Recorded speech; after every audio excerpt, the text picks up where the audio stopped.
आज सभी हमारे जो दर्शकगण जुड़े हैं और साथ में जो हमारे स्पीकर्स आए हैं उनको उनका बहुत-बहुत स्वागत। और हमारा आज इस सीरीज का 4th वेबिनार है जो कि हम international centre for responsible tourism के अंतर्गत इसको हम ऑर्गेनाइज कर रहे हैं।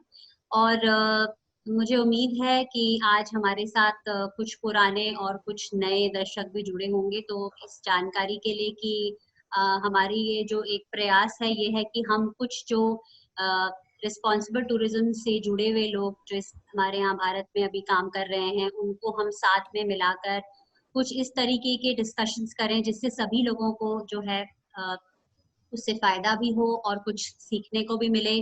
और हम जो इस परिस्थिति में आज कोविड की एक परिस्थिति से गुजर रहे हैं जो सभी लोगों के लिए काफी मुश्किल है, कि हम उसको मिलजुल कर उसका सामना करें और एक दूसरे से मदद लेकर हम आगे बढ़ें। तो इस उम्मीद के साथ मैं आप लोगों का फिर से स्वागत करती हूँ और मैं आज धन्यवाद देना चाहती हूँ हमारे स्पीकर्स का जो अलग-अलग जगहों से जुड़े हैं, क्योंकि आज वो लोग अपने व्यूज भी शेयर करेंगे और अपने एक्सपीरियंसेस के बारे में भी हमें बताएंगे। तो एक बार आगे बढ़ने से पहले मैं आप लोगों को सभी स्पीकर्स से आपका रूबरू कर दूं। तो हमारे साथ जुड़े हैं गैमर सिंह जी जो कि फाउंडर हैं Hakra rural community and nature tourism की तरफ से, और वो हाकरा गांव में रहते हैं और कई सालों से रिस्पॉन्सिबल टूरिज्म का काम कर रहे हैं। हमारे साथ जुड़े हैं कुमार अनुभव जी जो फाउंडर हैं नॉट ऑन मैप संस्थान के, जो बहुत अच्छा काम पूरे देश में कर रहे हैं और वो भी आज हमें और बताएंगे कि वो क्या काम कर रहे हैं और किस तरीके से आगे की उनकी प्लानिंग चल रही है। इसके साथ साथ हमारे साथ नॉर्थ ईस्ट से असम से जुड़े हैं बाबुलनाथ जी जो कि न्यूज में काम करते हैं और कंजर्वेशन के अलावा वो कम्युनिटी टूरिज्म में भी काम करते हैं। तो उनका भी दोनों तरफ का एक्सपीरियंस है, कंजर्वेशन और टूरिज्म। तो एक अच्छा पहलू हमें जानने को मिलेगा उनसे कि वहाँ क्या चल रहा है। तो दूसरा एक मैं उन लोगों के लिए खासकर जो आज जुड़े हैं मैं एक इंट्रोडक्शन करना चाहूंगी। आईसीआरटी के हमारे प्रमुख जो इसको चला रहे हैं फाउंडर डॉक्टर हैरल्ड गुडविन, आज वो हमारे साथ नहीं है लेकिन उन्होंने इस शुरुआत की है आईसीआरटी इंडिया नेटवर्क की। तो आज इसके अंतर्गत ही हम ये वेबिनार को ऑर्गेनाइज कर रहे हैं। तो अब बिना देरी के मैं अपने होस्ट टीम में से मैं हूं और मेरे साथ हैं Rupesh Kumar ji, state coordinator Kerala responsible tourism, वो भी मेरा साथ देंगे मॉडरेटिंग में। और मैं सबसे पहले इनवाइट करना चाहूंगी गैमर सिंह जी को कि वो अपने काम के बारे में, अपने एरिया के बारे में हमें बताएं कैसे रिस्पॉन्सिबल टूरिज्म का काम उनके इलाके में हो रहा है। गैमर सिंह जी। जी नमस्ते सभी को, हमारा नमस्कार। हमारे यहाँ राम राम राजस्थान में बोला जाता है, तो मैं सभी को राम राम कहूँगा। राजस्थान में जैसे अभी रुपेश जी बात हुई कि हम जोधपुर जिले में हैं और जोधपुर जिले से नॉर्थ वेस्ट में लगभग 85 किलोमीटर ओसियान कस्बे के पास में ये हमारा छोटा सा एक गांव है जहां हम रहते हैं। और बात करें यहाँ के रेस्पॉन्सिबल टूरिज्म से जुड़े रहने की, तो सबसे पहले जब भी हमने सन 2000-2001 में ये छोटे रूप में हमने एक गाइड के रूप में शुरू किया, तो उस समय रेस्पॉन्सिबल टूरिज्म के बारे में हम बिल्कुल भी नहीं जानते थे। और धीरे धीरे जैसे हमने ये गांव का काम शुरू किया तो गेस्ट जैसे जैसे आए और विशेषकर विदेशी पर्यटक जो हमारे यहाँ शुरू में भी आते थे और अभी भी जिनका परसेंटेज 80 से 85% है, तो उन्हीं लोगों ने बाद में हमें इन चीज़ों के बारे में बताया कि रेस्पॉन्सिबल टूरिज्म भी एक टूरिज्म का एक भाग है। तो फिर उनसे हमने जाना कि रेस्पॉन्सिबल टूरिज्म क्या चीज़ होता है और उन्होंने ही हमें इसका, जिसको हम कहेंगे कि हमें उन गेस्ट ने ही एजुकेट किया रेस्पॉन्सिबल टूरिज्म क्या होता है। और जो हम कर रहे थे वो उसी का एक भाग था, लेकिन यदि हम उसको थोड़ा सा और अच्छे तरीके से कर पाए तो ये रेस्पॉन्सिबल टूरिज्म के रूप में थोड़ा और अच्छा हो सकता है। तो ऐसी ही धीरे धीरे गेस्ट के साथ में हमने ये चीजें एज एजुकेशन सीखी है। दूसरी चीजें यदि हम यहाँ के एरिया के बारे में मैं थोड़ा परिचय दूं, तो ये थार मरुस्थल जो पूरे भारत देश में एक ग्रेट इंडियन डेजर्ट के नाम से जाना जाता है राजस्थान का, वो Jodhpur is a gateway of Thar desert के नाम से जाना जाता है, और विशेषकर हमारे यहाँ ओसियान का कस्बा। तो ओसियान एक बहुत बड़ा पिलग्रिमेज सेंटर है जो कि हिंदू और जैन मंदिर के रूप में काफी प्रसिद्ध है पूरे भारत में। विशेषकर जैन लोग जो साउथ में मुंबई और भी जगह जैसे कलकत्ता, जिनको मारवाड़ी के नाम से भी जाने जाते हैं, तो यहाँ काफी लोग बाहर से पिलग्रिमेज के रूप में आते हैं। और फिर धीरे धीरे जैसे जैसे पिलग्रिमेज टूरिज्म के साथ साथ में ये जो विलेज टूरिज्म आप कहें या डेजर्ट टूरिज्म कहें, वो धीरे धीरे विकास हुआ।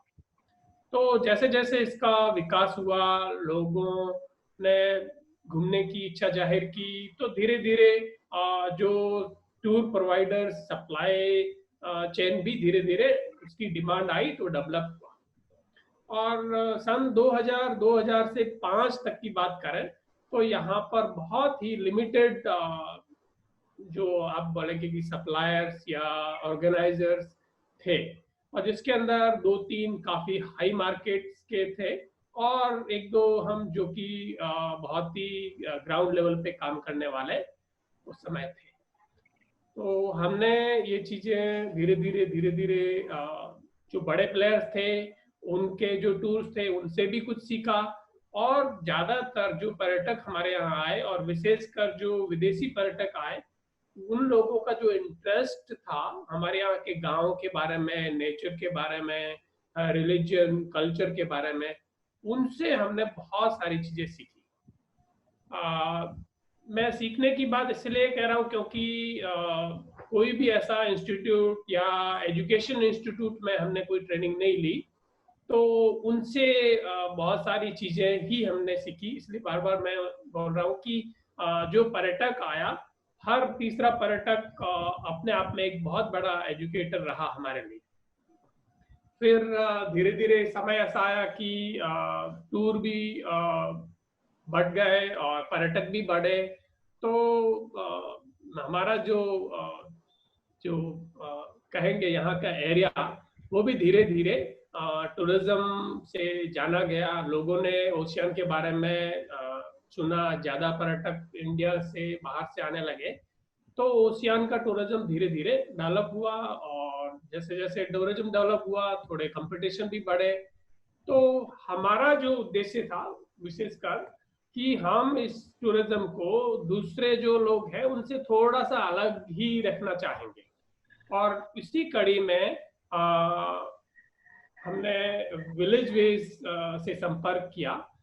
ये सन 2008 से 10 के बीच में हमने विलेज वेज से कांटेक्ट किया कि विलेज वेज एक ऐसा कंपनी है जो हमारे जैसा ही उनका इंट्रोडक्शन है, उनका जो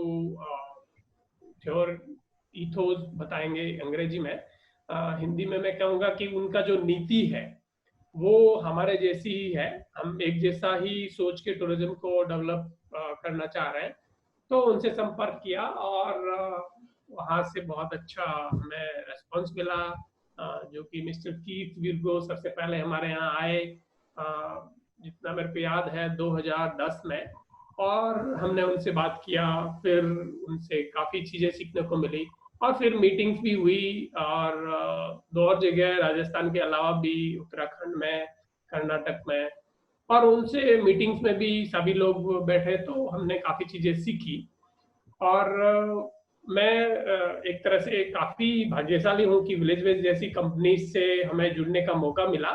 और यदि टूरिज्म की बात करें और बिजनेस की बात करें, तो बहुत ज़्यादा फाइनेंशियली हम इसको नहीं अभी कर पाए, लेकिन मैं कहूँगा कि एजुकेशन के तौर पे, पर्यटन को समझने के तौर पे कहें तो हमें बहुत ही अच्छा सपोर्ट और कोऑर्डिनेशन मिला विलेज व्यूज के साथ में, और हम कॉन्फिडेंटली ये चीज़ सीख पाए हैं कि जो हम चीज़ कर रहे हैं वास्तव में इस प्रोडक्ट का, इस सर्विस का विश्व में डिमांड है, और हमें इसे आगे जारी रखना चाहिए, और हम कितना अच्छी तरह से इसको और आगे कर सकें। क्योंकि अभी राजस्थान में देखा जाए तो काफ़ी प्लेयर्स हैं टूरिज्म में, काफ़ी बड़े हैं, हाई मार्केट्स भी हैं, बजट भी है, मिड रेंज है, लेकिन जो इस जिम्मेदार पर्यटन को समझने के लिए काम कर रहे हैं वो बहुत ही लिमिटेड लोग हैं। तो इसलिए यदि इस बेस पे यदि किसी चीज़ के बारे में बात करें तो काफ़ी मुश्किलें आती है सीखने के लिए। तो विलेज विज एक काफ़ी अच्छा प्लेटफॉर्म हमें मिला, और हमारे गांव में भी हमने कुछ गाइड्स आइडेंटिफाइड किए जो कभी सोच ही नहीं सकते थे कि हम इस टूरिज्म में काम कर सकते हैं, कुछ अंग्रेजी बोल सकते हैं, उनके लिए भी ट्रेनिंग किया। और वो भी काफ़ी अच्छा महसूस कर रहे हैं अभी कि जब पर्यटक के साथ में गांव में जाते हैं या और भी अपने दोस्तों से मिलते हैं तो काफ़ी वो भी काफ़ी कॉन्फिडेंस है कि हम ये चीज़ कर पाए हैं। वो भी सभी चीज़ एक ट्रेनिंग के तौर पे, और कुछ बार बार जैसे पर्यटक के साथ में गए तो उनसे काफ़ी चीज़ें सीखी उन्होंने। तो हमारे इलाके में पर्यटन का दायरा काफ़ी सीमित है, बहुत बड़े रूप में ये नहीं है, जो कि हम चाहते भी नहीं है। जैसे विलेज विज के साथ में भी हमने बात की कि हम बहुत ज़्यादा टूरिज्म नहीं चाहते हैं, बस इसी को एक अच्छे तरीके से हम कैसे कर पाए, ये चीज़ शुरू से हमने अब तक दिमाग में रखी है, और इसको और अच्छी तरह से कैसे कर सके इसके लिए ही हमेशा चाह रहती है कि सीख सके। बीच बीच में हमारे साथ में कुछ ऐसे लोग भी आए जिन्होंने हमारे बारे में कुछ आर्टिकल्स मीडिया में या ब्लॉग में लिखे हैं, शायद वो भी अभी आपको इंटरनेट पे मिल सकते हैं। और हमारे बारे में और एक विशेष चीज़ मैं ये कहना चाहूँगा कि हमारे यहाँ का जो नेचर है वो बहुत ही लकीली अपने आप में एक स्पेशल है। जैसे डेजर्ट का जो सिस्टम है, इकोसिस्टम है, यहाँ की जो वाइल्ड लाइफ है स्पेशली, वो काफ़ी नज़दीक से लोग देख सकते हैं। बर्ड लाइफ भी है, बर्ड लाइफ गर्मी में काफ़ी मुश्किल है, लेकिन अभी मानसून और उसके बाद में जैसे डेमोजल क्रेन्स हमारे एरिया में आती हैं, जो कि हमारे यहाँ से 70 किलोमीटर दूर किचन है। शायद जो पर्यटन से जुड़े हैं उन्हें इस चीज़ के बारे में, किचन विलेज जो डेमोजल क्रेन्स हर साल सितंबर से मार्च के बीच में आती है, तो वो भी काफ़ी पर्यटकों को बहुत पसंद आया है, विशेषकर जो बर्ड्स लवर है। तो हमारे यहाँ का जो नेचर है वो अपने आप में एक ऐसा प्रोडक्ट है जो काफ़ी जगह नहीं मिलता है। वो हमारे लिए काफ़ी बेनिफिशियल रहा है इस चीज़ को चलाने में। और विलेज है जो काफ़ी ट्रेडिशनल वे में रहते हैं लोग हमारे यहाँ सारे, तो वो एक विलेज कल्चर या विलेज वॉक, वो भी अपने आप में एक अच्छा साबित हुआ है जो पर्यटन को यहाँ काफ़ी आकर्षित करता है। और यहाँ के लोगों की जो हमेशा पर्यटक कहते हैं कि वेरी फ्रेंडली या वेलकमिंग, वो भी अपने आप में एक अच्छी है। हम चाहते हैं कि ये हम अच्छा कर सकें, लेकिन हमारे यहाँ की जो सराउंडिंग है वो काफ़ी लकीली एक टूरिज्म को अट्रैक्ट करने के लिए अच्छी है, इसलिए हम ये कर पा रहे हैं। बाकी तो काफ़ी मुश्किल है कि आप उसको कितना खुश कर पाए पर्यटक को। कुछ चीज़ें पर्यटक को खुश करने के लिए अपने आप में बना के कर सकें, उसमें इतना मेरा विश्वास बहुत कम है। जो चीज़ नेचुरल है, रियल है, जिसको ट्रेडिशनल या ऑथेंटिक कहे, उसी चीज़ को हम चाह रहे हैं कि वो उसी रूप में रहे। तो पर्यटक को हम इस रूप में समझते हैं कि ये इस रूप में रियल लग्जरी के रूप में मैं कहूँगा कि रियल लग्जरी तो ये है। जी गैमर जी, तो आपने इसको बहुत अच्छी तरह से रखा भी है और हमें एक एंगल बताया है रिस्पॉन्सिबल टूरिज्म का, जहाँ लर्निंग जो है वो विजिटर्स से भी बहुत होती है और कैसे वो आपके इलाके में उस चीज का अच्छा इम्पैक्ट देखा गया है। तो एक अपने में एक ये एविडेंस है कि अच्छे विजिटर्स आते हैं तो उसके साथ अच्छे इम्पैक्ट्स भी आते हैं। तो अब मैं रुख करूंगी कुमार जी की ओर, क्योंकि अब हमको एक ऐसा नजरिया भी चाहिए जिनका जो कई तरीके से अलग अलग तरीके का काम कर रहे हैं अलग अलग कम्युनिटीज के साथ। तो अब मैं रिक्वेस्ट करूंगी कुमार जी से कि वो अपने बारे में और अपने काम के बारे में हमें कुछ बताएं। थैंक यू मनीषा जी, रुपेश जी, हमें इनवाइट करने के लिए सबसे पहले, और बाकी जितने भी लोग यहाँ पर मौजूद हैं सभी लोगों का बहुत बहुत धन्यवाद। तो मैं गेमर सिंह जी के पास बहुत कुछ बताने को था। उन्होंने एक पूरा समय देखा है 15-20 साल का, और विलेज बेस का काफी अच्छा सहयोग रहा है, तो उनके पास बहुत सारी कहानी थी। मैं एक आपको, जैसा मनीषा जी ने बताया, कि मैं थोड़ा सा दूसरा नजरिया दूंगा कि एक कस्टमर के नजर से मैंने किस तरह से इस ट्रैवलिंग वर्ल्ड को देखा और उसके बाद मैंने क्या रुख अपनाया इसके लिए। मैं खुद में एक ट्रैवलर जैसे बाकी बहुत सारे लोग घूमते हैं, मैं भी एक घूमने का शौकीन था, और मेरी नज़र में अपने लिए घूमने का अर्थ ही था कि मैं एक जिंदगी में एक से ज्यादा कल्चर को मैं महसूस कर सकूं। मतलब इसको living more than one life in one life, ये मेरे अपने जिंदगी का मकसद था। और अगर आपको एक जिंदगी में एक से ज्यादा कल्चर को महसूस करना है तो उसके लिए केवल आप एक जगह जा करके 2 दिन रुकेंगे तो आपको नहीं महसूस होगा। उसके लिए आपको उनके जिंदगी से रूबरू होना पड़ेगा। और राइट फ्रॉम द टाइम, जब से मैं स्टूडेंट था उस समय से मैं गांव-गांव में जा करके और लोगों के साथ रहता था, और 10 दिन 15 दिन स्टूडेंट, कॉर्पोरेट, जो भी नौकरी की, हर समय मेरा घूमने का पर्पस यही था। और जब भी मैं ऐसी जगह की तलाश करता था तो ये जगह मिलना भी बड़ा मुश्किल था, क्योंकि ट्रेडिशनल तरीके से जहां तक ट्रैवल का एक कॉन्सेप्ट है, ये थोड़ा कमर्शियल नजरिए से बहुत हद तक देखा जाता है। गेमर सिंह जैसे लोग अभी बहुत कम हैं यहाँ पर, लेकिन और अगर है भी तो उनकी जानकारी लोगों तक नहीं है। शायद हो सकता है मुझे गेमर सिंह जी को खोजने के लिए बहुत जगह मेहनत करना पड़ेगा। और उसके साथ में मेरा अपना इंटरेस्ट एक था इंडियन कल्चर और हेरिटेज को लेकर के। तो मैंने ये महसूस किया बेस्ड ऑन लास्ट 15-20 साल के ट्रैवल के समझ से, कि हमारे देश में सभी को पता है कि बहुत अच्छा कल्चर, एक बहुत रिच हेरिटेज हमारे पास मौजूद है, लेकिन वो हेरिटेज जो है कहीं कहीं पर तो प्रिजर्व्ड है, और कहीं कहीं पर लोगों को ये जानकारी ही नहीं है कि जो उनके पास है वो एक अपने आप में हेरिटेज और कला है। हेरिटेज का डेफिनेशन जो दिया है यूनेस्को ने, एएसआई ने दिया है कि ये कुतुब मीनार है, ये लोटस टेम्पल है, और मे बी ये हड़प्पन सिविलाइजेशन की माइनिंग है, these are considered to be the part of heritage. लेकिन मेरी समझ से, और रादर मैं ही नहीं बोलूंगा, सभी लोग, मनीषा जी आपने भी इतना अच्छा काम किया है, आपको भी महसूस होगा कि जो लोगों की जिंदगी है, जो लोगों का अपना घर है, रहने का तरीका, खाने का तरीका, उनके लोकल फेस्टिवल्स, वो भी अपने आप में एक हेरिटेज है। लेकिन उसको बचाने की क्या कोशिश हो रही है आज के समय में? अनफॉर्चुनेटली दो प्रॉब्लम समस्या हमें जो सबसे बड़ी समझ के आई, जिनके पास ये हेरिटेज मौजूद है, अनफॉर्चुनेटली उनको पता नहीं कि ये उनका एक एसेट था। उनको लगता था कि ये मेरी लायबिलिटी है, ये मेरी कमी है। अगर मैं पढ़ा लिखा होता तो शायद मैं शहर जाता और नौकरी करता और मुझे ज्यादा पैसे मिलते। हो सकता है उनका पुराना घर हो, लेकिन उनको लगता है ये मेरा पुराना घर एक लायबिलिटी है, ये एक मजबूरी है कि मेरा घर पुराना है। अगर ये मेरा सीमेंटेड घर होता तो मेरा अच्छा होता। और शायद हमारी समाज की परंपरा भी ऐसी है कि अगर किसी का सीमेंट का घर अच्छा है, मैंने महसूस किया है कि गांव में ऐसा बोलते हैं कि अगर मेरे घर सीमेंट का है तो मैं शायद अपनी लड़की की शादी जो है किसी अच्छे घर में कर सकता हूँ। अगर मिट्टी का घर है तो शायद मुझे अच्छा लड़का नहीं मिलेगा। ये एक हमारे देश का एक मानसिकता है, जिस मानसिकता से मेरे ख्याल से, मैं नहीं जानता हूँ कि कितने जगह पर ये चीज परंपरा मौजूद है, लेकिन बहुत हद तक ये गांव में अभी भी ये विद्यमान है।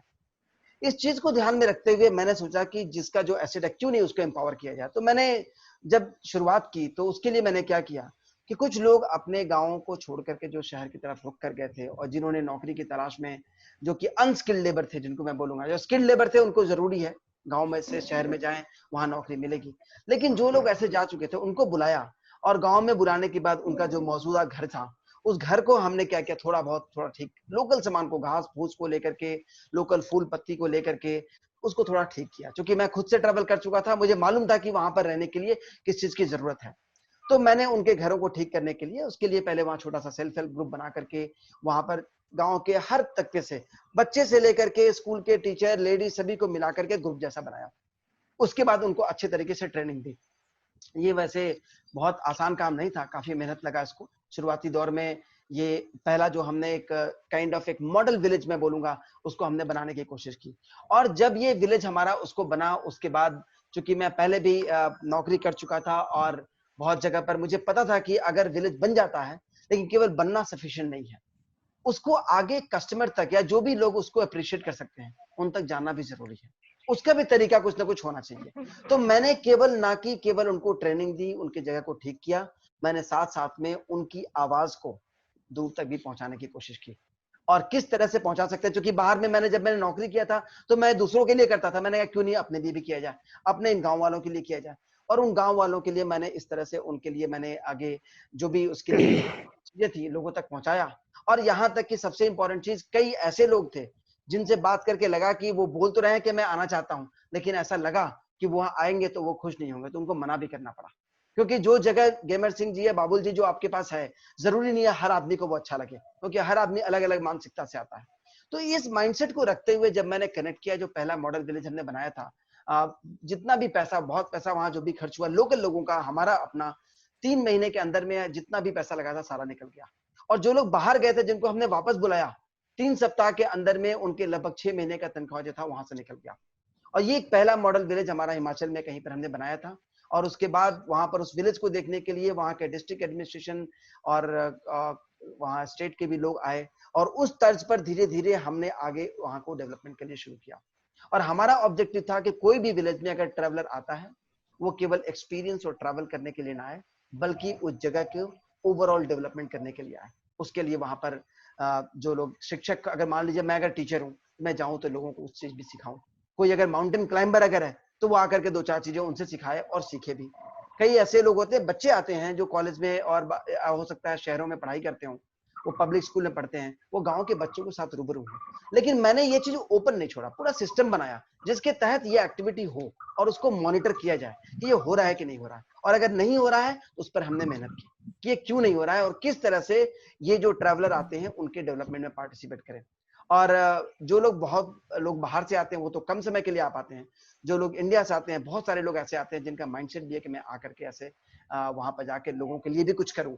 और करने का बहुत तरीका है, आर्ट है, क्राफ्ट है, वहाँ के लिए पेंटिंग है, उसके बाद बच्चों के लिए लेकर के एजुकेशन है, करियर काउंसलिंग है, टीचिंग को लेकर के भी है, उसके बाद विमेन एम्पावरमेंट पर लेकर है, हाइजीन पर है, वेस्ट मैनेजमेंट पर है। सो अलग अलग तर्ज पर हमने हर विलेज में कोशिश की कि वहां पर साल में कुछ ना कुछ ट्रेनिंग हो। केवल ट्रेनिंग नहीं हो बल्कि उस ट्रेनिंग का इम्पैक्ट क्या नजर आता है वो भी हमने जानने की कोशिश की। और हर जगह से हमने कोशिश की लोगों को आइडेंटिफाई करने के लिए, जो कि ना कि खुद के बारे में सोचे बल्कि अपने बाहर के आगे के बारे में सोचे। तो जैसे गेमर सिंह जी आप वहां पर हैं, तो हमने ये कोशिश की कि अगर एक कोई गांव आगे बढ़ा है तो वहां के उस गांव के मुखिया या उस गांव के लोगों ने कितने और लोगों को जागरूक किया है। ये हमने कोशिश की है कि वो केवल खुद तक सीमित ना रहें, वो आगे के लिए एक मिसाल बन के रहें। और आगे 10, 15, 20, 25, 50 कितने लोगों कर पाते हैं, वो हमारा एक सबसे इंपॉर्टेंट एक खड़ी था जिस पर हमारा फोकस रहा है। और उसमें बहुत ज्यादा मेहनत भी करना पड़ता था। तो शुरुआत हमने हिमाचल से की थी, लेकिन अभी लगभग भारत के 16 राज्यों में हम लोग मौजूद हैं। अभी नागालैंड, मेघालय, सिक्किम, इवन राजस्थान में भी 2-3 कम्युनिटी विलेजेस वहां पर भी हैं, उसके लद्दाख के बेल्ट में भी हैं। और हमारा कोशिश यही रहता है कि जिस भी जगह जाए, जैसे एग्जांपल दूं, नागालैंड में हमने जहां कोशिश की, कोशिश ये करते हैं जो बिल्कुल डीप रूटेड हिडन गांव में, ऐसी जगह पर जिनको टूरिज्म का हो सकता है शायद उनको टूरिज्म के बारे में कुछ ज्यादा पता ना हो, लेकिन इसलिए उनको प्रॉपर ट्रेनिंग, हैंड होल्डिंग की जरूरत पड़ती है। हम उस जगह तक पहुंचे जहां पर उनका लाइवलीहुड जो था वो केवल हो सकता है एग्रीकल्चर पर डिपेंडेंट हो। हमने बोला कि थ्रू टूरिज्म एक ऑल्टरनेटिव लाइवलीहुड का एक नजरिया निकले, ये मेन आपका लाइवलीहुड ना बने, जबकि बल्कि ऑल्टरनेटिव लाइवलीहुड का आपका एक स्रोत बने। और उसके अराउंड में सभी लोगों के, मनीषा जी आपके बारे में भी मैंने बहुत पढ़ा सुना, आपसे भी बहुत कुछ सीखने को मिला और भी लोगों से सीखने को मिला। और उसको लेकर के जगह जगह पर मैंने जितने भी पॉलिसीज थी उन सभी को इम्प्लीमेंट किया, और हर जगह हमने अपनी कुछ रूल्स लगाए वहां पर उन गाँव में। और इसके तहत से अभी बहुत सारे ऐसे फैमिलीज हैं, मतलब कि हमने लगभग 50,000 के आसपास लगभग टोटल फैमिलीज को इम्पैक्ट किया है टोटल पिछले 3-3.5 साल में। और उसमें कई ऐसी फैमिलीज हैं जिनके पास पहले अच्छे तरीके से महीने में हो सकता है 3,000-4,000 रुपए कमाते थे, और कई फैमिलीज ऐसी थी प्री कोविड टाइम, सब कुछ कोविड में तो बहुत कुछ बदलाव आ गया, और कुछ लोग ऐसे जो 30,000-40,000 रुपए तक कमाने लग गए थे। और ना ही केवल ये तो पैसे की बात नहीं है, बल्कि उन लोगों को सबसे बड़ा बात क्या लगा, जो कि लगना चाहिए, कि आज की डेट में गेमर सिंह जी, बाबुल जी आपको यहाँ बुलाया जा रहा है, यहाँ बात की जा रही है, ये अपने आप में एक महानता है कि ताकि लोग आपको पहचानते हैं। आपसे लोग सीखने के लिए दूर तक आ रहे हैं। ये मुझे लगता है कि पैसे से ज्यादा बढ़ करके है। ये एक साइकोलॉजिकल एम्पावरमेंट है which is more important than the economical empowerment. So एक focus on psychological development is more important. उसको ध्यान में रखते हुए इन लोगों को कई बार डिस्ट्रिक्ट एडमिनिस्ट्रेशन ने गांव के लोगों को बुलाया, बोला कि आप आइए 15 अगस्त 26 जनवरी पर आकर के उनको बोला स्पीच दीजिए, आप बताइए अपने गांव में किस तरह से आपने लोगों को प्रेरित किया है। और उनके लिए ये प्रेसिडेंट अवार्ड से कोई कम नहीं था। तो हमारी कोशिश ये है कि भारतवर्ष में जितने भी ऐसे इस तरह के छुपे हुए कस्बे हैं, जो गांव हैं, जहां पर भी जिनको नॉलेज नहीं है, जिनको समझ नहीं है, जिनको पता नहीं है कैसे करना है, उन तक पहुंचा जाए। हालांकि इस क्षेत्र में कई ऐसे लोग भी हैं जिन्होंने ऑलरेडी कोई शुरुआत कर दी है, जैसे आप जैसे कुछ लोग यहाँ मौजूद होंगे जिन्होंने ऑलरेडी एक कोशिश की है, 2 साल 4 साल 6 साल तक कोशिश की है। लेकिन मनीषा जी को अच्छे से पता होगा कि कोशिश करने के बावजूद भी जब अकेले कोशिश करते हैं तो कितना मुश्किल होता है। क्या खूब हो जब साथ मिलकर के कोशिश करें, और आप लोगों ने बिल्कुल बखूबी उसको किया है। तो इसको ही एक तरह से पूरे नेशन वाइड इसको अच्छे तरीके से एक धागे में पिरोते हुए इन लोगों पर केंद्रित करते हुए, न केवल लाइवलीहुड बल्कि बाकी डेवलपमेंट पर भी ध्यान रखते हुए हमने अपनी तरफ से कोशिश की है। तो नटशेल में ये है मनीषा जी, और बाकी सभी आई थिंक ये बहुत अच्छा एक और ये मिला है कि जैसे अभी हमने शुरुआत में कहा था वेबिनार के कि ये सारी अगर सब एफर्ट्स जो लोग कर रहे हैं उनको हम एकजुट करते हैं तो उसी के साथ हम इसको आगे बढ़ा सकते हैं अच्छे तरीके से एक मूवमेंट के रूप में। अपने अपने स्तर पे तो सब कर ही रहे हैं, लेकिन अगर हम सब मिलते हैं तो उसका अलग एक उसकी स्ट्रेंथ होगी, एक ताकत होगी। तो अब हमारा समय क्योंकि आगे बढ़ते जा रहा है, इसलिए मैं अभी बहुत अच्छे 2 एग्जाम्पल्स के बाद अब आऊंगी असम की ओर और बाबुलनाथ जी से रिक्वेस्ट करूंगी कि वो भी अपने बारे में हमें अपने काम के बारे में, क्योंकि उन्होंने बहुत इंटरेस्टिंग एक कंजर्वेशन और कम्युनिटी का जो टूरिज्म का जो काम है उसका दोनों का उनको एक्सपीरियंस है। तो आप बाबुलनाथ जी, अब आपसे हम सुनना चाहेंगे कि आपकी कहानियां क्या हैं। जी मोनिशा जी, थैंक यू ऐसा एक मौका देने के लिए। और मेरा ये एक पहला एक्सपीरियंस है कि ऑनलाइन मैंने मीटिंग करा हुआ। तो पहले मैं आपको बोलता हूँ कि मानस के बारे में थोड़ा बोलना चाहूंगा आपको। Manas tiger reserve 1973, 1985 world heritage site, 1986 biosphere reserve, 1990 national park. तो जब नेशनल पार्क डिक्लेयर हुआ था तब से ही मतलब एक कम्युनिटी कॉन्फ्लिक्ट हुआ था हमारे एरिया पे, आसाम में। आसाम का एक हिस्सा है, अभी तो काउंसिल बन गया है बीटीसी बोल के। ये बोरो कम्युनिटी का एक मिक्स था। तब तो मतलब जंगल पूरा टोटली टूरिस्ट के लिए पूरा बंद किया हुआ था। वहाँ पे आतंकवादी घुसे थे और फॉरेस्ट गार्ड से मतलब बंदूक लेके जाते थे। तो तब से बंद हो गए। 2004 में फिर रीओपन किया टूरिस्ट का, 2004 में। तो हमारा जो ग्रुप है म्यूज मानस एवर वेलफेयर सोसाइटी, वो ग्रुप स्टैब्लिश होता 2006 में। तब लोकल लोगों को कुछ टूरिज्म के ऊपर कोई मालूम ही नहीं था। मानस जरूरी है हमारे लिए ये भी लोगों को मालूम नहीं था। हमने एक कट्टा 9, हम एक ही साथ में 9 लड़का है और हमारा सबका ही घर मानस के पास ही है, 1-2 किलोमीटर पास ही है। हम पहले से एक दोस्त है, तो हम ऐसे एक बातचीत करके पता है कि हम एक ग्रुप बनाए। हमको मालूम ही नहीं था कि एक एनजीओ होता है, एक रजिस्ट्रेशन करना पड़ता है, ये सब भी हमको नहीं मालूम था। तो तब ये एमसी ब्रह्मो बोल के एक रेंजर था, वो अभी पीटीसी टूरिज्म का डायरेक्टर है। उन्होंने मिलजुल के जो ग्रुप बनाया था, लोग हमको एक ट्रेनिंग दिया था, टूरिस्ट गाइड ट्रेनिंग हमको दिया था। हम ट्रेनी था तब। तो तब से लेके अभी तो मतलब 15 साल, 15 साल से एक ही साथ में टूरिज्म और कंजर्वेशन दोनों हम कर रहे थे। जब हमने स्टार्ट किया तो तब लोगों को समझ में नहीं आ रहा था कि हम क्या बोलना चाहते हैं, कि मानस हमको हमारे लिए क्या जरूरी है। मतलब जंगल से तो जानवर निकल के खेती बाड़ी खा जाता है, और हमारा जो डोमेस्टिक ये जो गोरू है वो हम जंगल में नहीं दे सकते। लोगों को ये बात समझ में नहीं रहता। लेकिन जब ये टूरिज्म और हमारा लाइवलीहुड का सवाल था, हम किसके ऊपर निर्भर करें, तो हम रेंजर को एक रिक्वेस्ट करके, पुराना सा एक घर था वो पार्क का अंदर ही था, तो हमने 1-2 टूरिस्ट एक हमको मिलता था फोटोग्राफर, जो मतलब इतना मतलब नहीं है खाना रहना, मतलब नहीं है जंगल देखना है। तो ऐसे करके करके ये नेशनल लेवल का एनजीओ, आपको पता होगा शायद, WWF इंडिया, तो उन्होंने हमको एक एक्सपोजर दिया था। कॉर्बेट में ही नहीं था हिस्सा उस टीम का, लेकिन कॉर्बेट जाके भी कुछ सीखा है। हमारे दोस्तों ने आके हमको बोला है। फिर नेशनल लेवल का बहुत सारा एनजीओ, आरआईनॉक, A3, WTI, उन्होंने हमको बहुत सारे जगह पे एक्सपोजर किया है। तो तब BTC जो काउंसिल था, काउंसिल ने हमको एक ग्रेन दिया था। उस हमको जो इंटरेस्ट हमको देखा है कि उन लड़कियों को इंटरेस्ट है टूरिज्म का और अवेयरनेस प्रोग्राम भी कर रहा है, तो तब हमको एक थोड़ा सा ये दिया था, फाइनेंशियल सपोर्ट दिया। तब से हमने कोई मतलब हेल्पर, कोई मिस्त्री, हमारे बीच में ही सब कुछ था। मतलब मिस्त्री भी हम थे और हेल्पर भी हम थे। तब हमने फ्लोरिकन कॉटेज, शायद आपका टीम हमारा रिजॉर्ट में देखा है फ्लोरिकन कॉटेज बोल के, अभी तो थोड़ा बड़ा हो गया है। तो हमने ऐसे चलाए कि हमारा भी कुकमैन हम भी थे, गाइड था, ड्राइवर था, हाउसकीपिंग, जितना सारा एक रिजॉर्ट में होता है, तो हमारा 9 लड़के सबको ही आता है। तो थोड़ा फन भी हमको मिलता था और हमको देख के लोगों को एक मतलब समझ में आ गया कि टूरिज्म के ऊपर ऐसा हो सकता है।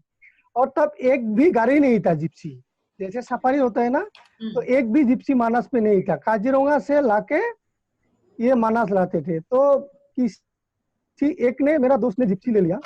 तो अभी तो जिप्सी भर के कम से कम 100 से ज्यादा जिप्सी फिलहाल अभी मानस पे है। और रिजोर्ट भी मतलब एक से मतलब अभी 13 रनिंग रिजोर्ट है। हमने जब हमारा बहुत एक्सपीरियंस हो गया है, तो WWF के साथ हम एक ही साथ में बहुत काम करते हैं और हमने लाइवलीहुड के ऊपर भी काम किया है। एक DST प्रोजेक्ट भी किया है सेंट्रल का, लाइवलीहुड और ह्यूमन वाइल्ड लाइफ कॉन्फ्लिक्ट का। तब हमने एक ये लोकल जो बोरो, हमारा जो फिंच विलेज रहते हैं मैक्सिमम बोरो कम्युनिटी का होता है, उन लोगों का एक डांस होता है, हम बटरफ्लाई बागरुम्बा बोलते हैं। ऐसे बटरफ्लाई डांस बोल के भी जानते हैं और बागरुम्बा। तो उनको हमने ट्रेनिंग दे के प्रमोशन किया। फिर एक बिहू ग्रुप भी है। और अभी तो मानस थोड़ा हाईलाइट होते जा रहा है और टूरिस्ट भी ज्यादा आते हैं, तो लोगों को मिलता है। मतलब जैसे एक बार डांस किया तो 5-6 हजार पैसा मिलता है और उल्टा टीज बॉक्सिस मिलता है। लोगों को वेविंग का ट्रेनिंग दिया। फिर उन लोगों ने कपड़ा घर में बना के रिजोर्ट में बिक्री करके भी, जो महिलाओं है गांव का, उनको भी एक सपोर्ट मिलता है। और WII, wild life institute of India, उन्होंने 1 महीने का एक ट्रेनिंग दिया था मानस में। और हमने ही ग्राउंड का जो काम हमने ही सिलेक्ट करके 1 महीने का, तो जितना सारा लड़का उस ट्रेनिंग पे था, तो उस ट्रेनिंग का एक भी लड़का अभी फ्री नहीं है। हर किसी गाइड बन गया, किसी रिजोर्ट का हाउसकीपिंग बन गया है, कोई ड्राइवर कर रहा है, किसी ने गाड़ी खरीदा है। तो अभी एक ऐसा एक सिचुएशन में पहुंच गया था, जिस गांव में हमको घुसने ही नहीं देते थे, उस गांव का ही लड़का आप बोलते हैं कि हमारे गांव में लेके आओ, हम एक दिन पूरा घुमाएंगे।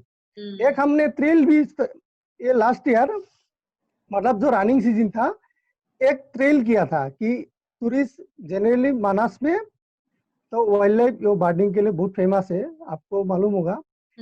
तो 3 से 4 नाइट तक हो गया था। तो अगर एक रात और किसी को रुके तो क्या करे एक दिन के लिए। तो हमने गाँव वालों का साथ बातचीत करे कि एक दिन लोग गांव में बिता सकते हैं।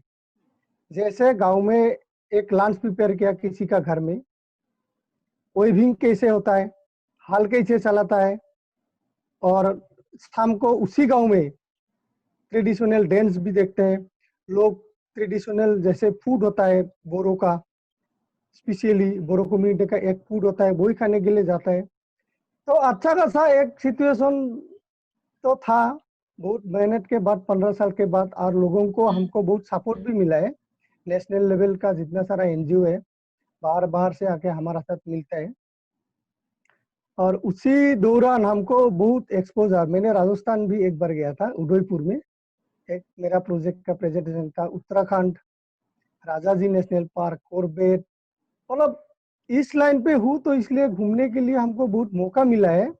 और अभी हम जाके बहुत कुछ देखा है। एकेडमी के लिए मेरा भी जीरो था नॉलेज, कुछ भी नहीं था। मतलब टूरिज्म करना नॉलेज था। एक टूरिस्ट आने से पूरा 9 लेयर का हम खड़ा होते थे कि यार कुछ चाहिए या नहीं चाहिए। अभी अभी हमारा एक एक लड़के ने मतलब 100 टूरिस्ट को मैनेज कर सकता है। हमारे बीच में ही बर्डिंग का एक्सपर्ट बन गया है, और वही एक्सपर्ट को देख के मतलब गांव में बहुत सारा बर्डिंग का एक्सपर्ट निकल गए। अभी एक दिन में एक बर्डिंग गाइड का मतलब 1500 से 2000 3000 तक एक दिन का तनख्वाह मिलते हैं। तो एक अच्छा खासा एक सीजन चल रहा था हमारे मानस में। और हमने हर साल जितना सारा एनवायरमेंटल इवेंट होता है, हमारा फेसबुक पेज भी एक आप पेज भी है मानस सेवा वेलफेयर सोसाइटी का, आपको जाने से आपको मिल जाएगा पूरा डिटेल। एक भी इवेंट हम नहीं छोड़ते। गांव में जाके स्कूल में जाके मतलब अवेयरनेस प्रोग्राम करते हैं। तो अभी एक अच्छा खासा एक सिचुएशन था जो, तो अभी क्या बोलूं, उसका कोई एक्सप्लेनेशन कर ही नहीं पाएंगे अभी जो सिचुएशन है हमारा। तो अभी जो बाबुलनाथ जी, आपने बहुत अच्छा एक और आज 3 हमने अलग अलग बहुत अच्छे चीजें सुनी, क्योंकि हर के सबके अनुभव अलग तरीके के हैं। और आपने कंजर्वेशन और कम्युनिटीज को कैसे जोड़ा, और जिसमें कोई टूरिज्म का बैकग्राउंड नहीं था उस एरिया को आपने टूरिज्म से जोड़ा। और क्योंकि आप लोग उसको बड़े जिम्मेदार तरीके से कर रहे हैं, मुझे लगता है कि आगे के आने वाले समय में भी जब आपके यहाँ टूरिस्ट बढ़ेगा और शायद उसके लिए कुछ खतरे भी बढ़ेंगे, तो उसको भी आप लोग अच्छी तरह से डील कर पाएंगे, क्योंकि आप लोग उस तरीके की पूरे एक्सपीरियंस को साथ में लेके चल रहे हैं। तो अभी ये है कि क्योंकि आप लोगों ने बड़ा अच्छा एक एक्सप्लेनेशन दिया, और अब हम जो हमारा दूसरा टॉपिक है इस आज के डिस्कशन का, वो है कि कोविड। क्योंकि अब सब कुछ इतना अच्छा चल रहा है, अच्छी चीजें हो रही हैं, और सडनली एक बड़ी प्रॉब्लम जो सभी को जिसका इम्पैक्ट होता है, सभी लोगों के ऊपर उसका असर होता है, तो वो आ गया है कोविड के रूप में। तो क्योंकि आप ही ने डिस्कशन एंड किया है, तो क्या आप बताएंगे कि अभी आपके यहाँ कोविड के बाद जो है इस समय आपकी क्या सोच है, गांव में किस तरीके की सोच है, कि टूरिज्म पे जो इतना बड़ा धक्का अब लगा है, तो लोगों का क्या विचार है इस पर? अभी क्या लग रहा है उनके माइंड में, क्या चल रहा है? अभी तो हर किसी का मतलब इंतजार है वो रिवाइव करने का। हम्म।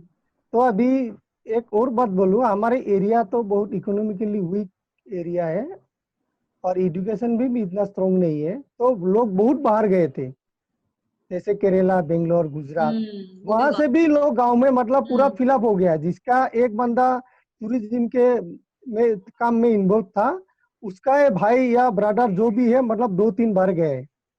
अभी तो वही देखते हैं ऑल्टरनेटिव लाइवलीहुड। अगर इसी तरह और 1 साल रह जाएंगे ना, तो हमने जितना मेहनत की है, लोगों ने जितना मेहनत की है मानस को रिवाइव, आज सिचुएशन जैसे राइनो एक टाइम पे 0 हो गया था मानस में, अभी फिलहाल 45 से ज्यादा राइनो है। टाइगर 5 से था, अभी मतलब टाइगर 32 प्लस टाइगर है। तो मुझे लगता है कि बहु है, और भी शायद डिपेंड मतलब मानस में होगा। अगर किसी को अगर ऑल्टरनेटिव सपोर्ट अगर नहीं मिलेगा, रिवाइव हो गया तो अच्छा है। ऐसे भी हमारी मानस में ऑफ सीजन अभी चल रहा है, अक्टूबर नवंबर से स्टार्ट होता है सीजन। अगर उस तक भी अगर ये रिवाइव नहीं होगा, ऐसे भी तो मार्च, ऐसे असम में एक हुआ था सिटीजनशिप अमेंडमेंट एक्ट की वजह से भी हमारे दिसंबर महीना और जनवरी पूरा गया, बहुत लफड़ा हुआ था ना असम में। हाँ। तो उसी वजह से गया। फिर ये 18 मार्च से तो पूरा होटल बंद हो गया है, अभी भी बंद है। 200 से 250 जैसा लोग लड़का होगा जो रिजॉर्ट में इन्वॉल्व था। अभी रिजॉर्ट नहीं चला पा रहा है, मालिक 1-2 को रख के बाकी सब निकाल दिया रिजॉर्ट से, और लोग बाहर से भी आ रहा है। 100 से ज्यादा जिप्सी था, आप पकड़ लो 100 ड्राइवर है, तो गाइड 50 से ज्यादा है, होटल का बंदा 100 से ज्यादा होगा, लोग बाहर से भी आ रहा है। अभी लोगों का पास जीने का कुछ तो काम होना चाहिए। अभी ऐसा भी पहले लोग बोलते थे नहीं यहाँ काम नहीं मिलने से हम तो केरला निकल जाएंगे। अभी तो वो रास्ता भी बंद है ना, बाहर जाने का भी रास्ता बंद है। तो ये भी पूरा हो एक गया। आपने एक अच्छा एक मतलब एक डिस्कशन का एक और पॉइंट ये उठाया कि ऑल्टरनेट जो सोर्सेज ऑफ इनकम है, टूरिज्म अगर बंद हो जाता है तो उसके अलावा जो है गांव में क्या किया जाता है, ये भी एक इम्पोर्टेंट, क्योंकि ये अभी के लिए तैयारी नहीं है, आगे के लिए भी है। तो कुमार जी, आपका क्या सोच है? मतलब अभी तो क्योंकि आप भी कई गाँव में काम कर रहे हैं, तो इन जनरल अभी किस तरीके की भावना है लोगों के अंदर? क्या वो टूरिज्म के बारे में सोच पा रहे हैं या वो अभी अपने ही हेल्थ के बारे में कंसर्न है ज्यादा? नहीं, जहाँ तक मनीषा आपके सवाल है कि अभी उनकी भावना क्या है, बाबुल जी ने जो बात बोली बिल्कुल वही धारणा गांव-गांव में अभी तक यही मौजूद है। लोगों को ये लग रहा है कि आगे क्या होगा, क्या नहीं होगा, तो जो अनसर्टेनिटी का जो क्वेश्चन मार्क है, अभी भी उनके दिमाग में मौजूद है। और दूसरी बात जो आपने बोली कि जो हेल्थ को लेके कंसर्न है, डेफिनिटली बहुत डीपली कंसर्न है और ये बड़ा अच्छा एक अजीब तरीके का पैराडॉक्स है कि चूँकि हेल्थ के लिए मैं कंसर्न हूँ और लेकिन मैं पहले टूरिज्म में एसोसिएटेड था, तो अगर उनको नहीं बुलाऊंगा तो लाइवलीहुड नहीं आएगी और लाइवलीहुड नहीं आएगी तो हेल्थ, तो ये अपने आप में एक विशेष साइकिल चल रहा है और एक जगह नहीं, मैं बोलूंगा कि मैक्सिमम जगह पर ये अभी हालात मौजूद हैं। लेकिन साथ में ये भी है कि कुछ इंडिविजुअल पॉकेट्स में, विलेजेस में, कम्युनिटीज में लोग रेडी हुए हैं, मेंटली दे आर रेडी, जबकि बेसिक अपना चीजों को तैयार करते हुए हमने काफी अच्छा ट्रेनिंग मॉड्यूल वगैरह हमने अपना डिजाइन किया है जिसके तहत उनको गाइडेंस वगैरह देने के बाद, लेकिन उसके बाद भी उनको कई बार ऐसा होता है कि गांव के लोग रेडी होते हैं तो फिर गांव का मुखिया मना करता है। हाँ। अगर गांव का मुखिया रेडी हो गया तो उसके आसपास के दूसरे गांव के लोग मना करते हैं। तो एक जो सिनर्जी था जो पहले मौजूद था वो सिनर्जी डेफिनेटली डिस्टर्ब हो गया है। हाँ। और इनफैक्ट कुछ गांव ऐसे मुझे दिखे हैं, इवन राजस्थान की बात है जहां पर कि थोड़ा ओपन हुआ था अभी के सीजन में, लेकिन उसके बाद डिस्ट्रिक्ट एडमिनिस्ट्रेशन के अपने रूल थे। चूंकि अभी एक कोई कॉमन रूल नहीं है जो कि सेंट्रल गवर्नमेंट से पास हो रहा है, central government, state government, district level, panchayat level, गांव का मुखिया लेवल तक का अलग अलग रूल्स बनाने की अभी अथॉरिटी दी गई है फ्रॉम द सेंट्रल गवर्नमेंट कि कोई भी अपना रूल बना सकता है based on the local circumstances. So वो जो अनसर्टेनिटी है बिल्कुल वैसी ही है और हेल्थ को लेकर कंसर्न है डेफिनेटली है, लेकिन ऑफ कोर्स उसमें हमारा कर्तव्य बनता है, हमारा दायित्व बनता है कि हम क्या कर सकते हैं, तो वो चीज है। मतलब यस, तो गैमर जी आपको क्या है, मतलब आपने तो वो अच्छा बताया कि क्योंकि हमें अपने रूप में जो लोग काम कर रहे हैं कई एरियाज में या अलग अलग स्टेटों में और उनको जो कई गांवों से साथ जुड़े हुए हैं, तो उनकी तो एक जिम्मेदारी है ही कि वो अपनी ओर से जो भी कोशिशें कर सकें। तो गैमर जी, राजस्थान के जो हाकरा गांव में अभी जैसे आप रहते हैं तो वहां पर इसका क्या रुझान है, लोगों का क्या, क्योंकि टूरिज्म से जैसा आपने कहा था कि इनकम से शायद उतना अभी नहीं है इम्पैक्ट, लेकिन क्या उनको कोई तरीके का एक डर है कि टूरिज्म के बंद होने से उन पर क्या इम्पैक्ट होंगे? Gamar ji? Manisha, I think he's muted. Just a minute. You Gamar ji can आप unmute. आपको, हाँ, आई ट्राई। गैमर जी आपको अपना माइक म्यूट पे, आपका माइक को आप अनम्यूट कर लीजिए स्क्रीन पे जाके। जी आप अनम्यूट कीजिए।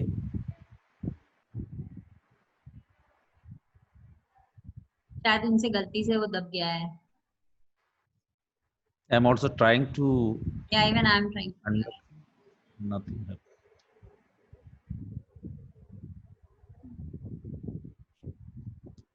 Don't know how to solve this. ठीक है, जब तक गैमर जी की आवाज मैं उनको फोन करूंगी, अभी लेकिन आवाज आए? हाँ हाँ गैमर जी अभी आ गए। हेलो। हाँ हाँ गैमर जी बोलिए। गैमर हाँ जी। जी। तो साधारणतः जैसे आप भी जानते हैं, जैसे विलेज बेस्ड का जो मॉडल है, वैसे ही शुरू से यहाँ का जो टूरिज्म पे डिपेंडेंट है वो एक बहुत ही कम डिपेंडेंट है। जैसे कम्युनिटी का है, पूरा कम्युनिटी का जो डिपेंडेंट है वो यहाँ का जो जैसे खेत है या पशुपालन है, इन दो चीजों पे मेनली उनका डिपेंडेंट है। और तीसरा जो Yeah, he's. I can't see him also now, so आपको दिख रहे हैं वो स्क्रीन पे? नहीं दिख रहे हैं, हमें भी नहीं दिख रहे हैं मनीषा। हाँ तो नहीं दिख रहे। जब तक, हाँ गैमर जी आपको सुनाई दे रहा है? No, video and audio are not visible. We cannot hear him. वो दिख नहीं रहे हैं। I think he has left Manisha. अच्छा ठीक है, तो while he rejoins, I think हम लोग एक दो क्वेश्चन और लेना चाहेंगे क्योंकि आगे टाइम भी कम है। तो एक क्वेश्चन ये है कि अगर आपकी तरफ से कुमार जी, क्योंकि आप कई सारे गांव में हैं, तो क्या अगर कोई प्लानिंग करे अभी इस समय, क्योंकि कई लोगों के ऐसे क्वेश्चन आए हैं कि अभी हमें क्या प्लान करना चाहिए, फिलहाल जो है कोविड के लिए हम क्या प्लानिंग करें, क्योंकि अभी तो स्थितियां बहुत अनसर्टन है, तो क्या हमको आगे के लिए किस तरीके की तैयारियां करें या क्या स्टेप्स अभी लेना अच्छा होगा, उसके लिए आपके कोई सुझाव होंगे लोगों के लिए, क्योंकि कई लोगों के ऐसे प्रश्न आए हैं। नहीं, राइट मनीषा, ये एक्चुअली बड़ा ही सबसे इम्पोर्टेंट सवाल है और समय हालांकि कम है, तो मैं इसको और डिटेल में मैं इसको समझाता बताता, और कई सारे हमने सेशंस किए हैं, लोगों को बताया भी है as part of the training. मुख्य रूप से देखिए मनीषा, देखिए एक्चुअली में देखा जाए तो जितने भी लोग टूरिज्म पर केंद्रित थे, मैं गाँव में उन लोगों की बात करता हूँ जिनकी लाइवलीहुड में ये एक ऑल्टरनेटिव लाइवलीहुड एडेड था। डेफिनेटली उनके यहाँ पर मुख्य रूप से 3 तरह की प्रॉब्लम आई है। पहला प्रॉब्लम अगर बोले तो उनके लिए जो लाइवलीहुड इफेक्ट हुआ है कि भाई लाइवलीहुड उनका अब कैसे आगे बढ़ेगा। जो ऑल्टरनेटिव लाइवलीहुड था, जो बाकी जो मेन उनका पेशा था, वो तो चलो चल रहा है, लेकिन वो भी फिर भी इफेक्ट हुआ है बिकॉज लोगों की परचेजिंग पावर और सारा कुछ एक साइकिल टूट चुका है थोड़ा सा, तो ठीक है, थोड़ा सा एक हद तक इफेक्ट हुआ है। दूसरी चीज थी उनके लिए जो कि एक पहले अगर लोग बाहर से जाते थे उनके यहाँ पर, तो एक सोर्स ऑफ एंगेजमेंट था कि जैसे मान लीजिए कि कोई कस्टमर अगर बाहर से गया या ये भी बाहर अगर बात करते थे, तो एक काइंड ऑफ कम्युनिकेशन एस्टैब्लिश था। वो कम्युनिकेशन का जो चैनल था वो भी टूट गया है। और ये बात सच्चाई है कि out of sight out of mind, कि कई बार क्या होता है कि अगर आप 2 महीने 4 महीने 6 महीने तक कुछ भी बात ना करें तो याद रहती है जरूर, लेकिन फिर भी अगर कोई कम्युनिकेशन का जरिया रहे तो लोगों में जानकारी रहती है, लोगों को पता रहता है कि वहां पर क्या चल रहा है, कि उनके गांव में क्या चल रहा है, उनके गांव में ऐसी चीज है, बाबुल जी के यहाँ पर ऐसा हो रहा है। हालांकि आर्टिकल्स और बाकी चीजें मौजूद हैं, लेकिन फिर भी एक रेगुलर चीजों में चलता है, वो चीज नहीं हो पाती है। और तीसरी चीज है कि जो सबसे बड़ा सवाल है कि अनसर्टेनिटी, अभी करें तो क्या करें हम लोग। ये एक अपने आप में बहुत बड़ा एक क्वेश्चन है कि इस समय पर हमें क्या करना चाहिए। इनफैक्ट मतलब कि पहले 2 के हमने अपनी तरफ से सॉल्यूशंस दोनों तीनों के लिए कुछ ना कुछ निकाला है। और जैसे लाइवलीहुड के लिए हमने एक कोशिश की अभी कि किसी तरह से जो हमारे प्रोड्यूसर्स हैं, प्रोड्यूसर को डायरेक्टली कंज्यूमर तक कनेक्ट करने की हमने कोशिश की, और हमने उसका नाम दिया नॉट ऑन मार्ट।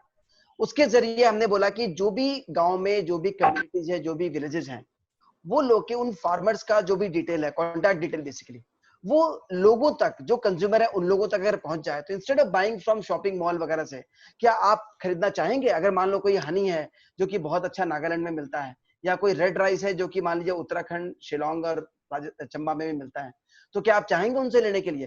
पहले क्या, मैं देखिए इन फार्मर से क्या है, हर फार्मर की प्रोड्यूस बहुत ज्यादा नहीं होती। जिन फार्मर का प्रोड्यूस बहुत ज्यादा था वो तो मंडी तक पहुंच जाते हैं, but what about those farmer जो कि जिनकी क्वांटिटी बहुत कम होती है, वो 40 किलो उगाते हैं, 20 किलो उगाते हैं, तो अपने लिए खाने के लिए सक्षम है तो बहुत अच्छी बात है। मे बी उनके पास 5-10 किलो एक्स्ट्रा सरप्लस हो, लेकिन उस सरप्लस की कोई वैल्यू नहीं होती है, मंडी में जाकर कोई मार्केट नहीं है। हमने इन कंज्यूमर और प्रोड्यूसर को डायरेक्टली कनेक्ट करने की कोशिश की लास्ट 2.5 महीने में, और मोर देन 4,500 फार्मर्स हम तक जुड़ चुके हैं।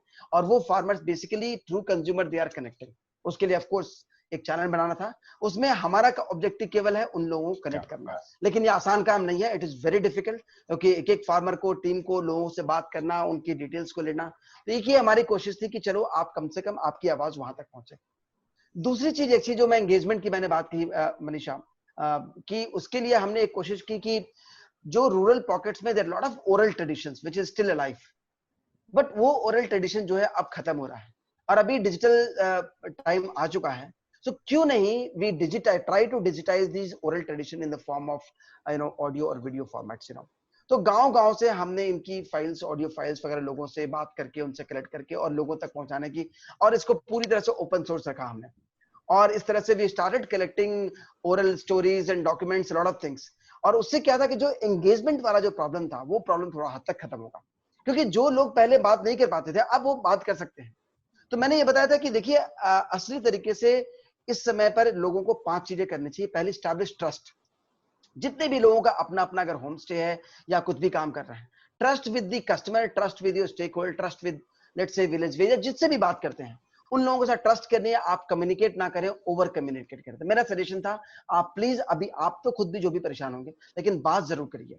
ये बहुत बड़ा एक इंपॉर्टेंट पॉइंट है कि लोगों ने बात करना बंद कर दिया। ये थोड़ा सा कम्युनिकेशन है ये, लेकिन कम्युनिकेशन एक रिलेशनशिप एस्टैब्लिश करता है, जो कि आपको अभी नहीं लेकिन बाद में जाकर के काम आएगा। तो मैंने बोला कि ये कम्युनिकेशन एस्टैब्लिश करना एक सबसे इंपॉर्टेंट चीज है, जो कि सबसे पहली शुरुआत हमारी होनी चाहिए। आप बैठे हैं लेकिन आप उनसे बात करना शुरू करिए। हमने अपनी तरफ से जो एक बड़ा सा, एक बहुत बड़ा प्रोजेक्ट स्टार्ट किया है, Rupesh ji, you want to say something? Rupesh ji is saying something. हाँ, Yes. कुछ कहना चाह रहे हैं. No, no, Rupesh ji. no. I don't want to interrupt you. I just add one thing. Kumar ji जो कुछ किया है वो fortunately I was also part of his work with the support from my team. We already developed a guideline with him. That means not on map created a guideline for homestays and community stakeholders, and we distributed in various regional languages. At the same time, what he had done here, he tried to connect all the people there is he don't want to try any intermediate like commission or something. He just tried to protect his community, means protect his stakeholders, and he tried to involve them in various parts of the world, and especially in India. That means producer to a consumer.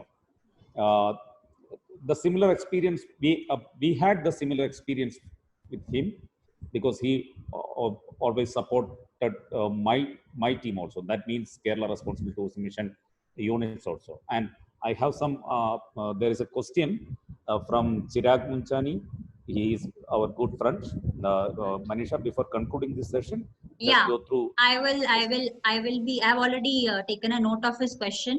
तो वो मैं अभी last में पूछूंगी, मतलब क्योंकि कुमार जी जो है I mean that's really good, क्योंकि यहाँ पे भी हमें जो डिस्कशंस में चीजें आ रही हैं कि जो स्पेशली जो आपने बात रखी है कि लोगों को कनेक्ट करने की और एक ऐसा प्लेटफॉर्म जहाँ पर लोग हमसे बात कर सकें और कुछ अनुभवों को ले सकें इस समय, तो वो कनेक्शन बैठाना भी जरूरी है. तो शायद हम एक और तरीके से इसको आगे बढ़ा सकते हैं आगे से, कि हम कुछ लोगों के कॉन्टैक्ट डिटेल्स वगैरह हम अपने प्लेटफॉर्म के थ्रू शेयर कर सकते हैं, जिसमें कोई भी अगर इस तरीके की क्वेरीज लेता है तो वो डायरेक्टली भी हम लोगों को अप्रोच कर सके और कोई उसमें हिचक ना हो, क्योंकि हो सकता है कि कोई छोटी बातचीत से दोनों साइड का जो है कुछ ना कुछ उस बात से निकल के आए. तो आई थिंक ये भी एक अच्छा नजरिया हो सकता है हम आगे को जिसको कर सकते हैं. Manisha, we have only 3 minutes. Yes. So I mean I'll go back to Babulnath जी, क्योंकि बाबुलनाथ जी को एक तो उनके लिए एक क्वेश्चन है बाबुलनाथ जी आपके लिए, और वो ये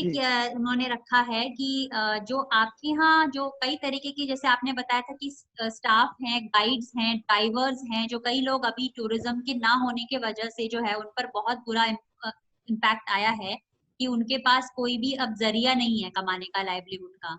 तो अभी वो किस तरीके से फिर वो अभी अपने आप को मैनेज कर रहे हैं, ये सवाल पूछा है चिराग जी ने, कि कैसे वो अभी मैनेज कर रहे हैं कि इस बीच जब उनके पास कोई इनकम नहीं है तो वो कैसे अपना गुजारा कर रहे हैं इस समय.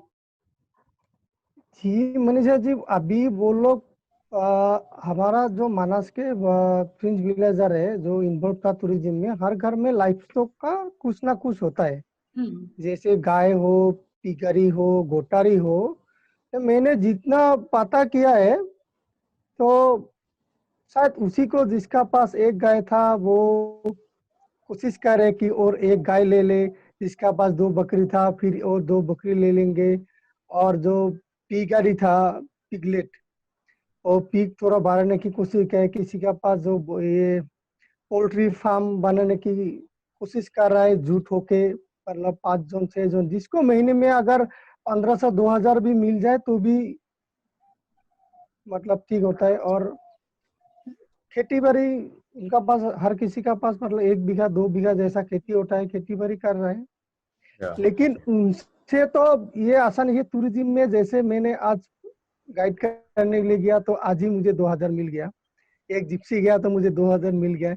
ऐसा तो पैसा इस जो काम वो लोग अभी कर रहा है वो क्विकली तो उसको मिलने वाला नहीं है. उसको तो रुकना है कम से कम 6 महीना या 1 साल, या ऐसा क्विकली मिलना तो मुश्किल है. तो इसलिए मेरा एक भय है कि जैसे पहले मैंने आपको बोला है 90 से 2004 तक टोटली बंद था. अभी मानस के ऊपर अगर डिपेंडेंट हो गया तो बहुत बुरा होगा हाल मानस का, क्योंकि ये रिवाइव होना 2-3 साल हुआ है. जैसे अभी 100 मैंने आपको बोला है कि 100 जिप्सी अभी मानस पे है.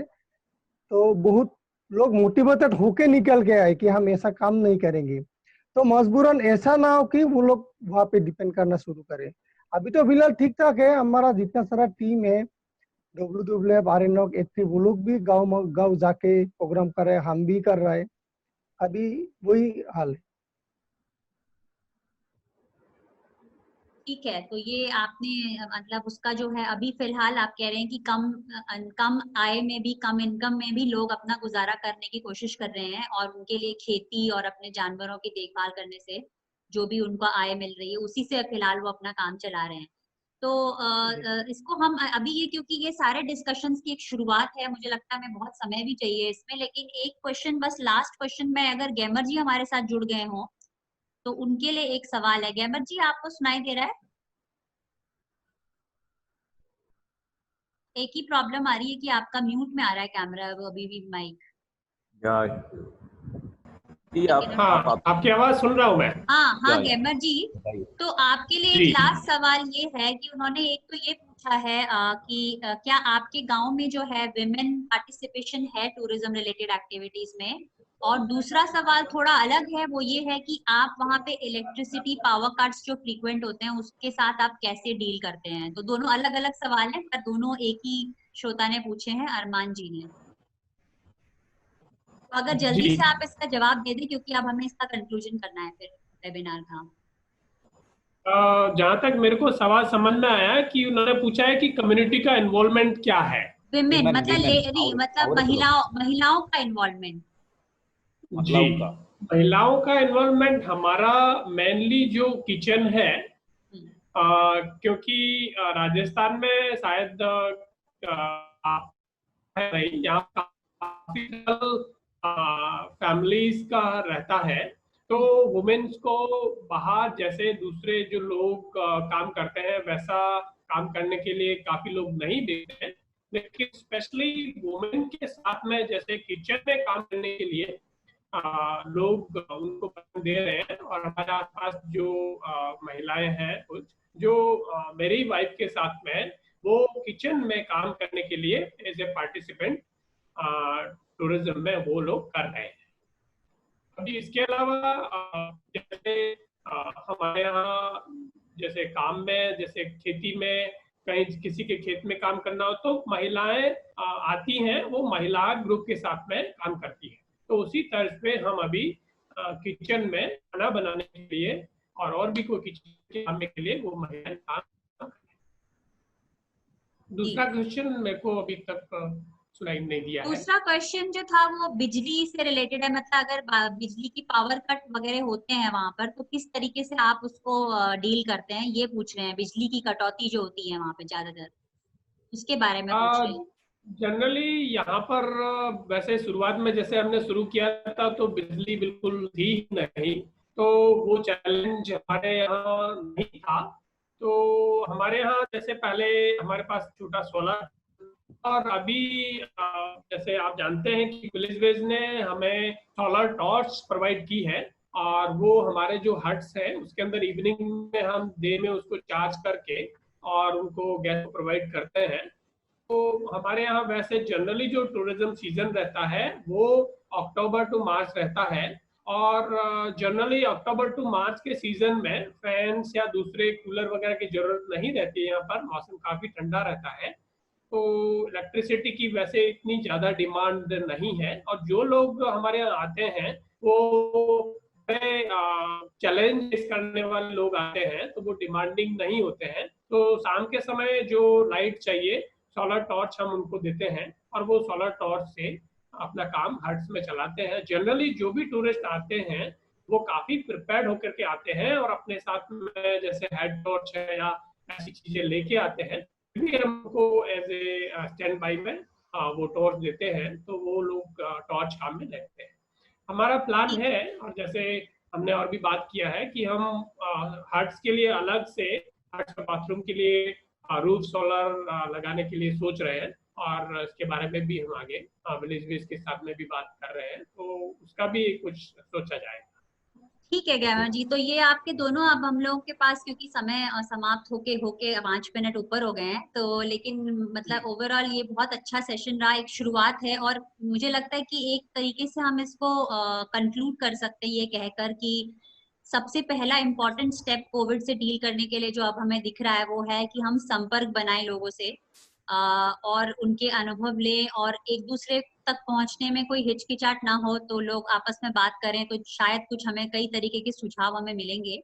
और हम भी कोशिश करेंगे कि इसको कैसे अब हम संपर्क के जो डिटेल्स हैं या नंबर हैं या ईमेल आईडी, जो लोग इसमें इंटरेस्टेड हों अपने शेयर करने के लिए, तो उनका नंबर या फोन नंबर या ईमेल आईडी हम एक दूसरे से शेयर कर सकें। तो एक ये शुरुआत की जा सकती है। और मैं अब कुछ एक बार रुपेश जी से पूछ लूंगी कि कुछ अगर उनको कोई चीज पूछनी हो, तो नहीं तो फिर हम लोग इसको समाप्ति की ओर करेंगे। रुपेश जी। Yeah, Manisha, I don't want to ask any more questions because I cannot speak well in Hindi. समझ में आएगा लेकिन ज़्यादा भाषण करना इतना आसान नहीं है, इसलिए आप ये प्रोग्राम बहुत अच्छा था. Even though we have very less participants here today, only 15 people were there, but it was so good. It was so good interaction because people from the grassroots expressed their views. Like Babulji, Jamarji, and Mr. Kumar Anbhav, he is my good friend also. This is a good learning. And Mr. Aditya Ranjan and Arman, Ankit Agarwal, and my friend Sibi, Chirag, and there are a lot of other people are there because all people are ready to learn from grassroots. This is a good session. I take this opportunity to congratulate all the speakers and thank you all of you. And Manisha, you please conclude. तो बस हम इसी अच्छे positive note के साथ मैं आप सभी स्पीकर्स का बहुत बहुत धन्यवाद कहती हूँ। और जैसा अभी रुपेश जी ने कहा, सभी जो हमारे श्रोता चाहे थोड़े नंबर्स में थे लेकिन बहुत अच्छा डिस्कशन रहा, और हमें उम्मीद है कि इसको हम आगे बढ़ाएंगे क्योंकि रीजनल वेबिनार्स का जो हमारा सीरीज है वो अब आगे को बढ़ेगा, और हर 15-15 शायद दिनों में हम एक नए स्टेट से कुछ लोगों को लेकर आएंगे और कुछ अनुभवी लोगों को लेकर आएंगे। तो इसी के साथ मैं इस पूरे सेशन को कंक्लूड करती हूँ। एक बार और आप लोगों का सबका बहुत बहुत धन्यवाद। नमस्कार। अगली बार फिर मनीषा, थैंक यू सभी को। Bye bye. बहुत बहुत धन्यवाद।